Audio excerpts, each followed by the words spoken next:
That's a very, and the thing is that a lot of Afghans and a lot of non-Afghans don't have a very good perception of the Taliban. So, a lot of people would say, yeah, but for rightly or wrongly, they would say that these kinds of attacks, the Taliban would have no qualms about doing this. Now, if we were to assume that the Taliban were brutal and sick enough to do this, we also have to assume that the Taliban is a rational actor. It's a rational actor that defines itself as a state actor because it calls itself the Islamic State, the Islamic Emirate of Afghanistan.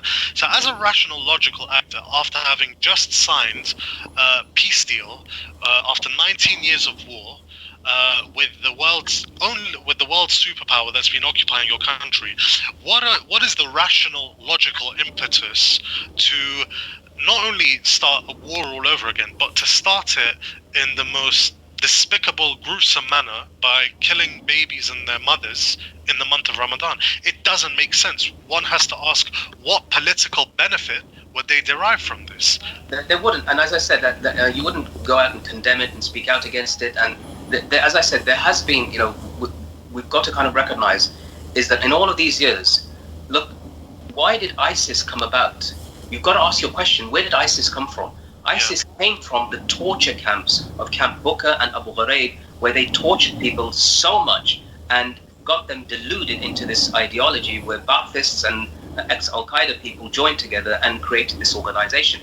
Now, what does this organization do? Yes, it attacks people in Syria who are fighting the Assad regime, but then they set up in Afghanistan and they fight the one organization that is under its umbrella fighting against the United States and the occupiers, and they attack them. Yeah. You've got to ask yourself these questions. And I have read that ISIS have claimed responsibility for this attack. Perhaps they haven't. But we know that their goal isn't unification of Muslims or to push them out. Their goal is to place themselves in the agenda. So I think yes. The Taliban, I think they are not against this at all. They're not responsible. I can't see in any way they're responsible for this. And the only people who would say that the Taliban, don't have a good view of them because of atrocities that have taken place. Brothers, war is a terrible thing. It's a terrible, terrible thing. I've seen aspects of it in different places, and I say I wish it on anybody. But the Taliban, they do not possess air power. That means they can't drop bombs that weigh, 50 or 1,500 pounds, like a daisy cutter. America's dropped in Afghanistan. I remember when I was in Afghanistan, the Americans dropped these 15,000-pound bombs. Can you imagine a bomb that weighs 15,000? I can't think of anything that weighs 15,000 pounds, let alone a bomb. Yeah. And they would drop those in Afghanistan. That's a pretty depressing way to put it. I can't think of anything that's 15,000 pounds. No. Yeah. And drop these bombs and drop them en masse. Cluster bombs, vacuum bombs, smart bombs, phosphorus bombs. All of those have been dropped in Afghanistan. Taliban don't possess the capacity or the power for that mass type of casualty. So you have to ask yourself, who is it? If you've got two abusers, let's say they're both abusers. One the maximum he has is a Kalashnikov or a rocket-propelled grenade or maybe a tank. And the other has the world's most powerful conventional weapons and atomic weapons. Who has the capacity to do more damage and has done more damage? Yes, exactly.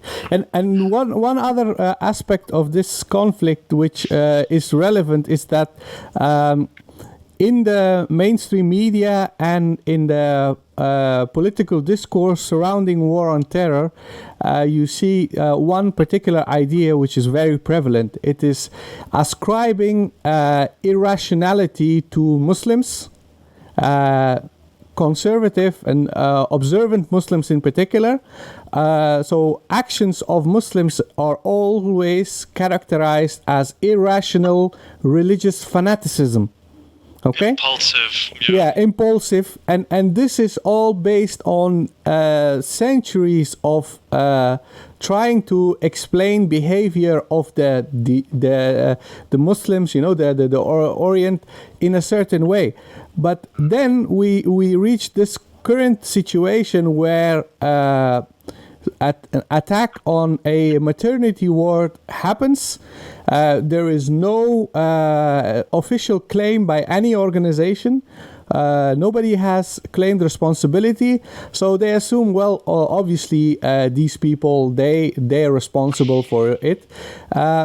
But then on the other hand, we have reached another low, and something that is really shocking is, I don't know if you guys have read that article ISIS has written in their magazine Dabiq.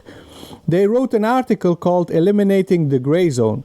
Basically, what ISIS did is actually play in the hands of this Orientalist perspective on Muslims. ISIS has written in this article that there is a gray zone around the world. People who are not aligned with the one side or the other side, and we need to eliminate this by committing attacks that create conflict, and they want, like for instance, ISIS deliberately wanted the far right to attack Muslims in Western countries. They knew that their terrorist attacks in Paris and in Belgium, that they would invoke a reaction from the non-Muslim majority there. And they said this is good because it helps our cause to create a clash between the entire Muslim world and the entire non-Muslim world. So when an attack happens in Kabul where a maternity ward in a predominantly Shia area happens, you can say, well, unfortunately we have reached this level of depravity with ISIS that they are going to actually instigate a sectarian war in Afghanistan based on the same ideology and the same ideas they have when they attacked Paris and when they attacked Brussels. So we have, on the one hand, a very complicated situation where Muslims are constantly being described as irrational, and we have a new actor which is like extremely fanatic and actually pursues certain goals that seem to us as irrational, but it is somehow rational in their perspective. It's very coldly calculated. Yeah, and that's why, from this perspective, you could say that although ISIS has not claimed responsibility, it makes sense that they have done this. Because this is their rationale, this is how they think, and this is what they have been doing since the beginning of the war in Iraq, and then in Syria, and now in Afghanistan.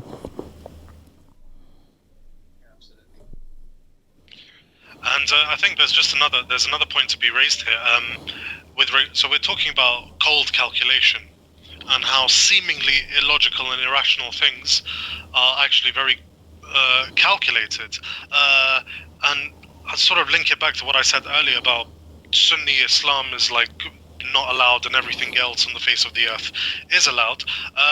We talk about how governments in Muslim majority countries actually use and profit off the existence of ISIS. So I wrote a thread about this on Twitter a couple of days ago, but essentially the fact that the Assad regime in Syria actively facilitated the rise of ISIS.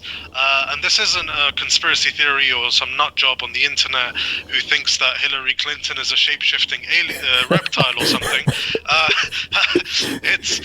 It's known that the Assad regime, to some extent, allowed ISIS to take over. We should call them Daesh, to be honest. Allowed Daesh to take over oil fields in Syria, and then purchased a large quantity of oil from Daesh in order to facilitate their rise, financially at least, as well as territorially. Now, when we say that the government in Afghanistan, how and in which way would it benefit indirectly off a stronger ISIS? Because obviously ISIS would attack the government, but what ISIS allows governments in Muslim majority countries to do is to eliminate that gray zone. And in a lot of these countries, there is a civil war, or there's a war with a variety of different actors. And what ISIS allows the government to do is to use war on terror terminology to castigate any Islamist Sunni group as being akin to ISIS, because these are all Salafi, fundamentalist, Puritan, radical. All of the words in the thesaurus. It can be equally applied to these groups, even if they're empirically false.